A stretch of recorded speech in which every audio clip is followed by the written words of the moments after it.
Our biggest critic by far is YouTuber and streamer Pirate Software, who goes by Thor. If your only exposure to Stop Killing Games has been this video, then you've been misinformed. This video is by someone who does not understand the campaign, has been trying to stop it, and has been making up what it is about. I actually thought that this guy's the woman first time I saw him before he opened his mouth, so, well, fun fact, I guess.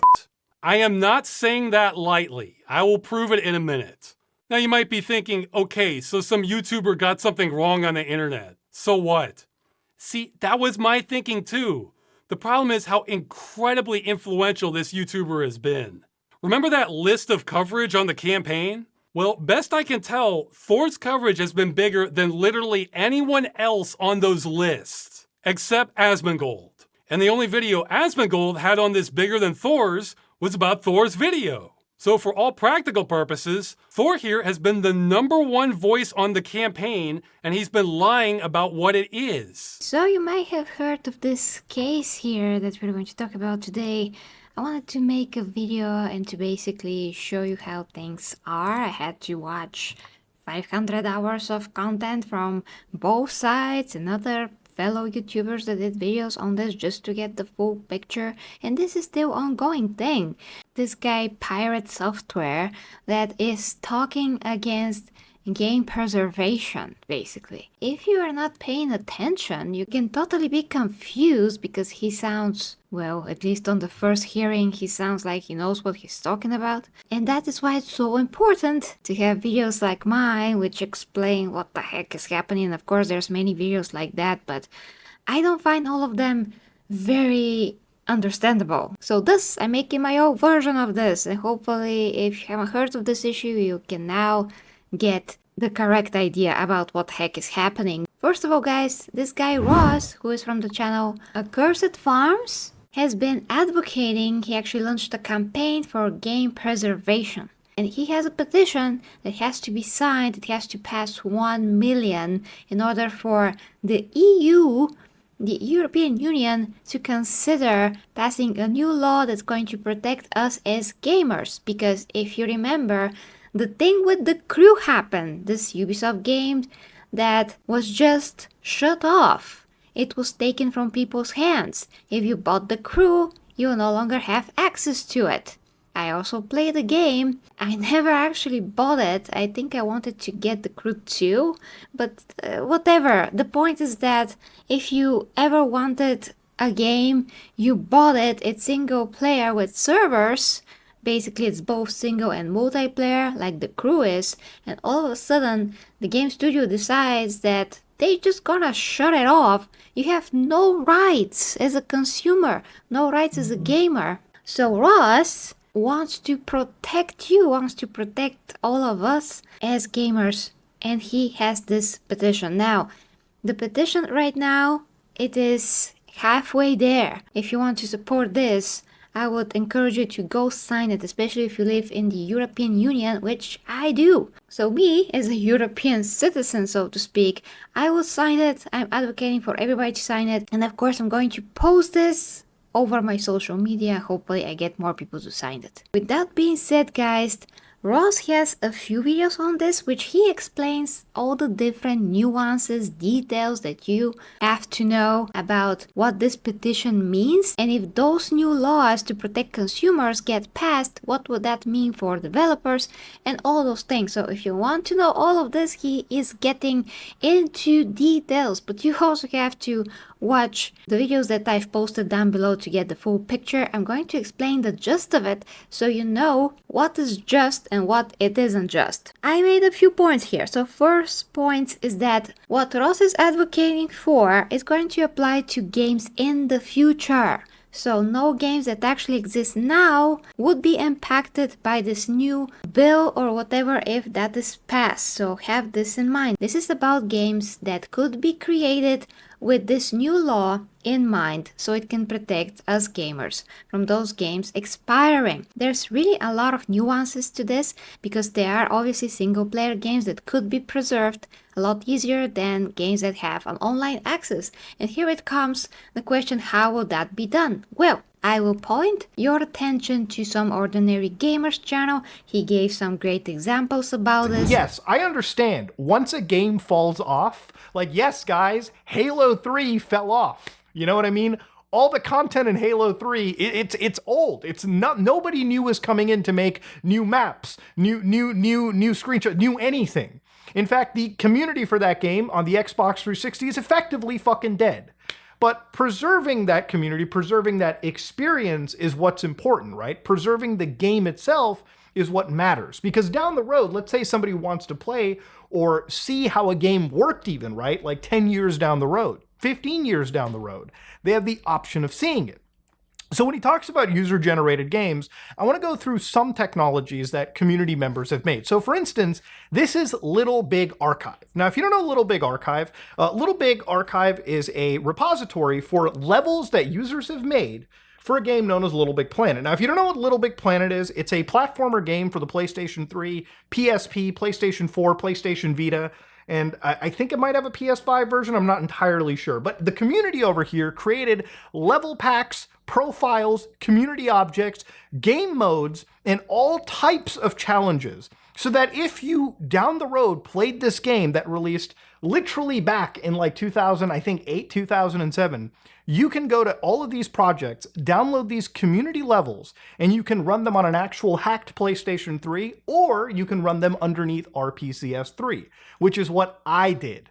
Now, the thing about it is, obviously, to give you an idea, these are not, you know, every single level that has been made. But if you go through this spreadsheet, ladies and gentlemen, according to this list, 4,875 levels have actually been preserved by this community. So let's say that you missed out on something like, Little Big Planet, and you want to experience this era of gaming down the road. Much like I like to go back to Super Nintendo games, PlayStation 1 games, this repository exists so anybody can experience something. Yes, we know Little Big Planet is dead. We know that the spirit of the game is not going to be captured with new content every day. But I think somebody playing a fucking 15-year-old game kind of knows that, okay? I think most people that have a functional fucking brain know that they're not getting that in-time experience. But they're also not getting a game that's been lost. Some of these levels probably meant a lot to somebody. Some of these levels are actually pretty intricate and fun. And some of these levels allow you to look at what people created back in the day. So there are a few ways to preserve online games as well, even though they will never have all the features probably that they had while they were sustained by the studios. Have this in mind. But we're still talking about creating the games initially in such a ways that a large portion at least of them would be able to be preserved for gamers to visit, even though they are never going to have the same experience as they did before when the game was initially online. Still, preservation is important for gaming history, so whatever way you want to look at it, such ways of creating games with the mindset that they have to be preserved is extremely important. Pirate Software actually twisted everything that Ross said, and he presented the information as if Ross wants the gaming servers, thus the gaming companies themselves, to run the servers forever, which is totally not true. Ford does not understand what Stop Killing Games is. Here it is in his words. So for those who don't understand, the Stop Killing Games initiatives is basically, we don't want single-player games to have DRM that the developers can turn off and thus render the single-player games inactive anymore. This is what they want to change. They need to be specific that they're talking about single-player games that do not need a server to support them. No. And as much as they want it to be about specifically games where it is a single-player game that has always online functionality, it would impact every live service game that exists, instead of just targeting single-player, always online games. No, that's not what it is. Stop Killing Games includes single-player games, but nothing about it is specific to them. He completely made that up, and I have no idea where he got that impression. This is what I mean. It's harder for gamers to understand this because they come with so many assumptions. It's like that saying about doctors being the worst patients. So let's clear this up. It's the first line on the website. Stop Killing Games is a consumer movement started to challenge the legality of publishers destroying video games they have sold to customers. But the movement includes all this stuff from earlier, and he was mostly talking about the initiative. Well, the short version is the initiative is about requiring publishers to have end-of-life plans for games they've sold to customers in the future. So when they shut them down, customers can continue running them without their support. The long version depends on what kind of transaction is being made. As you can see, it's not easy to explain in a soundbite. But if you notice, we don't make a distinction between single-player and multiplayer games. That's because the law doesn't either. So why make this even harder? Both the movement and the law are making distinctions on how games are sold. Also, that part he said about it affecting all live service games? Yes and no. It would affect most live service games in the future, but the initiative is not retroactive. So that's one thing Thor doesn't understand, but he also seems to think this is about converting multiplayer games to single player. Once again, he made that up, and I have no idea why he thought that. Transitioning an entire multiplayer server-side game into a single-player video game, which means rebalancing the entire experience around single player, rebuilding everything in the entire game. How are you going to do that with Final Fantasy XIV? You're just going to make all the raids soloable? Imagine the day that World of Warcraft shuts down, and suddenly you have to make it a single-player game for every individual that ever bought the game. That's what they're asking for. No. Because they would have to sunset live service games as a single-player experience. The idea that suddenly you need to make every single live service game playable single-player offline? No, dude. Correct. No. Second, preservation by any possible way, which I just actually covered. And this is going to depend on the EU and how the law is applied. There's going to be probably case-by-case basis because not all games are the same. Not all online games are the same.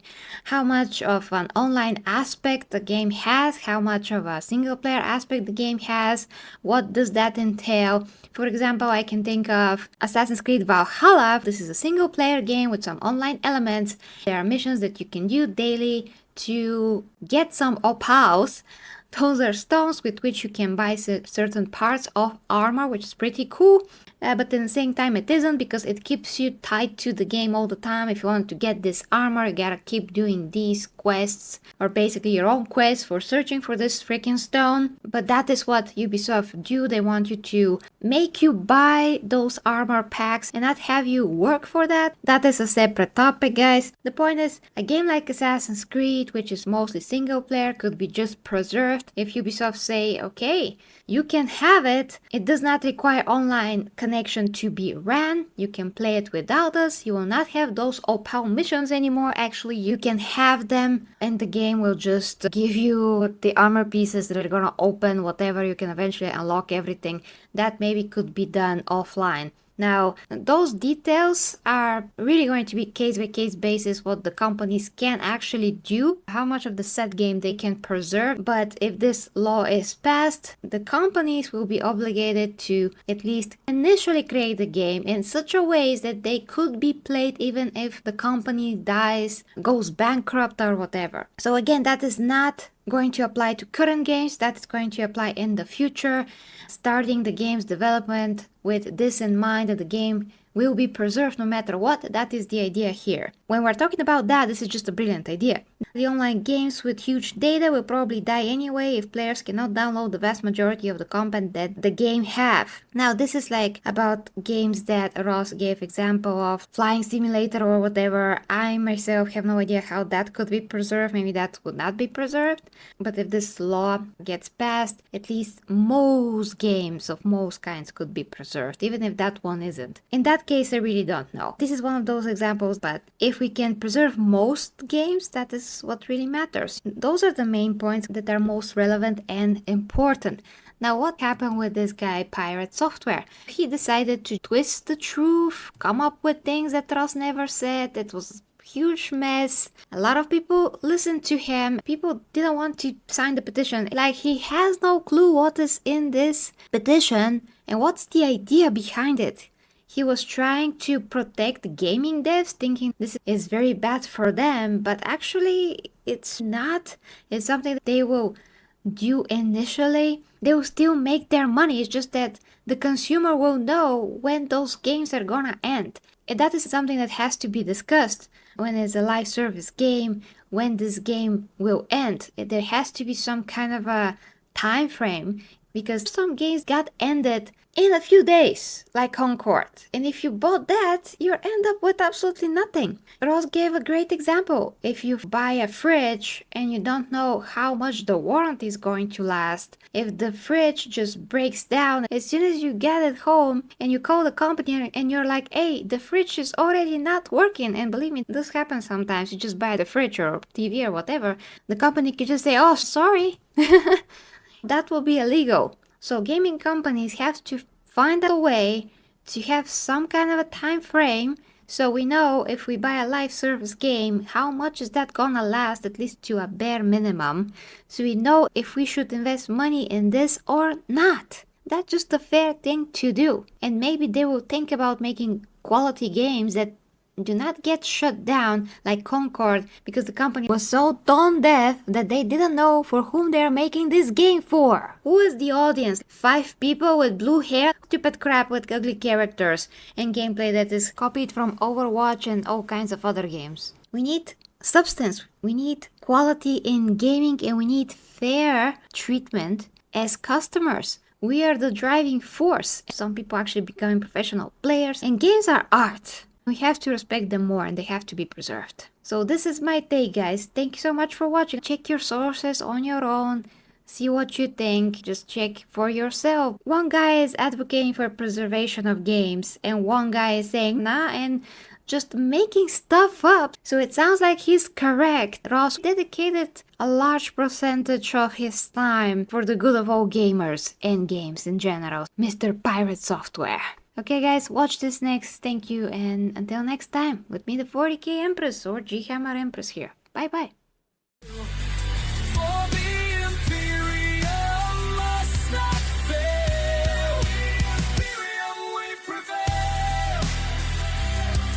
The warriors march with sacred might, their purpose burning crystal bright, to lift the throne world from its plight and guard humanity's light.